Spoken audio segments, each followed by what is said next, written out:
Hey guys, it's James here, and today we're going to be doing something a little bit different. Today we are going to be showing you how to create a smeltery in Hexxit. Now you all know what smeltery is. It's used to create ingots and blocks of metal out of ores.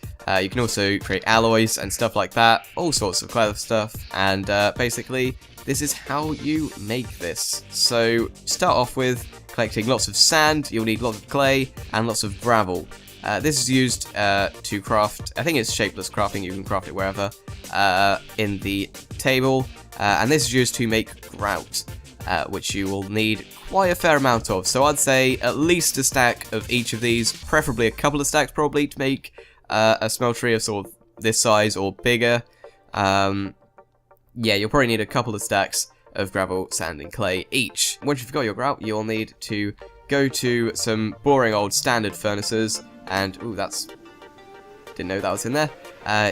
You need to put this, the grout into the furnaces, and this will smelt down to create these here seared bricks. Just to prove that this actually works. There we go. Cool. Once you've got these seared bricks, you have to craft a hell of a lot of stuff with it, which is why you need lots and lots of grout to start with. You can leave that to smelt. I've got like 5 furnaces here. I would recommend, spreading it over quite a few furnaces just so that it goes a bit quicker. And we'll go outside to our lovely arrangement of boards that we've made. There's a penguin over there. So for starters, we're going to need the majority of the furnace is made, not the furnace, the smeltery is made out of seared brick blocks. You're going to need at least 16 of these. I made myself a note so I don't forget. And these are simply crafted by putting 4 of the ingots into a crafting table next to each other in a block shape like so. Next, you're going to need a smeltery controller. This is used to sort of, this is where the fuel will go in this bit here.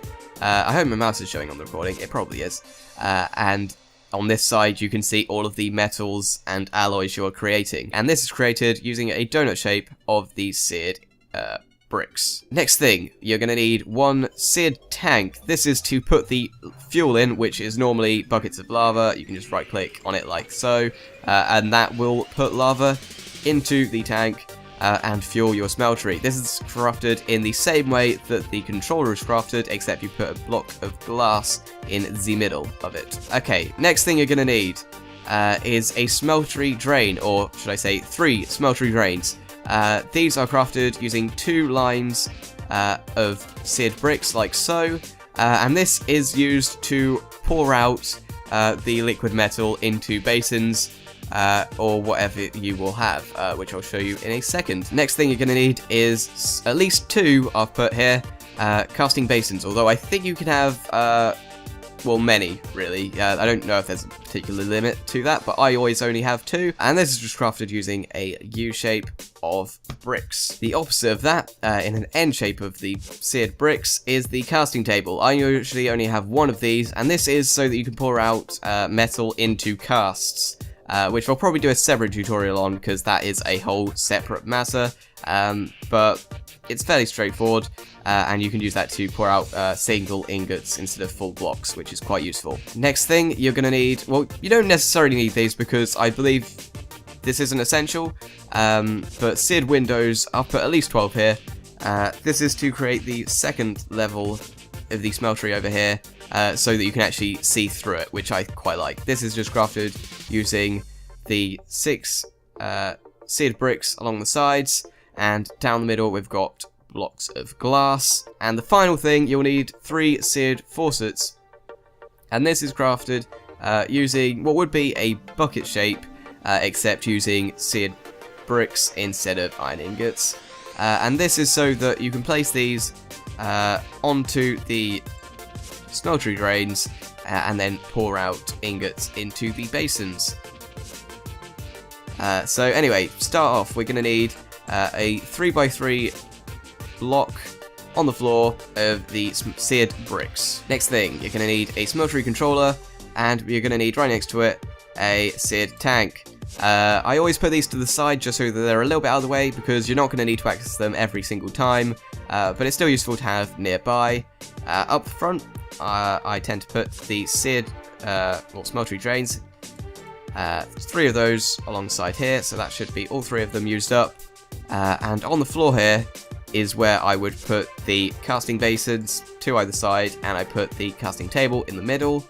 And just to finish this front bit up here, I will use 3 faucets on the front of the drains like so, and that will then finish the front of the smeltery off. Okay, so once you've done that, that's the technical bit done, and now just fill in the rest of it with the full sear brick blocks. Don't need to do the corners, and once you've completed it, the controller should light up like so, and that's how you know that you've done it properly. Now this is a functional smeltery now. This will work if you want to only have a small amount of metal in your smeltery, although this could get a bit frustrating because only 9 blocks at a time. It's going to be pretty slow, so you're probably going to want more than that, but you can right click with a lava bucket, which will fill up the lava tank, and then you can start smelting whatever you want to do. You can see the fuel in here, and it's ready to go. Now to get the finished smeltery like I had in the other room, you're just going to want to build up as high as you can afford to build up, really, and this will give you more space in your smeltery. Like I was saying before, you get, I tend to put seared windows on the second level just so that you can sort of see in, and it's kind of nice, but that isn't essential. You could also replace it with seared bricks and it would do the same job. Now to finish off what I had inside, I think I had one more layer of the seared bricks, although this would be considerably more expensive than the at least 16 that I put here. This would be quite a few more, but it would be functional with just the resources that I put on there. So this is your smeltery, and from here you can just get your ore or whatever you want to smelt up. So 64, whoops, my mouse is dying. So 64 iron ore, and you just put them in the blocks like so, or you can shift left click and it puts them all in there. So you'll see this bar sort of heat up here, and then when it's done, you'll see it all appear as molten iron, 54 ingots worth in the smeltery. Now you get double the ingots that you put in here originally, and that is because it's really efficient and it's a pain to make, so it's got to be worth it. I think is the thinking behind that. And you can just right click on the faucets and it will pour out into here. I don't think you can pour out into the basin without a cast. I'll show you how to make a cast in a separate tutorial. But yeah, that is how you make a smeltery in Hexxit. It's fairly simple. Costs quite a lot of resources. But they're ones you can get fairly quickly if you can be bothered to go search for lots of sand, gravel, and clay. So anyway, hope you enjoyed the video. Leave a like if you enjoyed, subscribe, and leave me feedback if you want to see more tutorials like this instead of regular gaming videos, because I'll be happy to do more. So anyway, thank you for watching, and I'll see you in the next one. Goodbye for now, guys.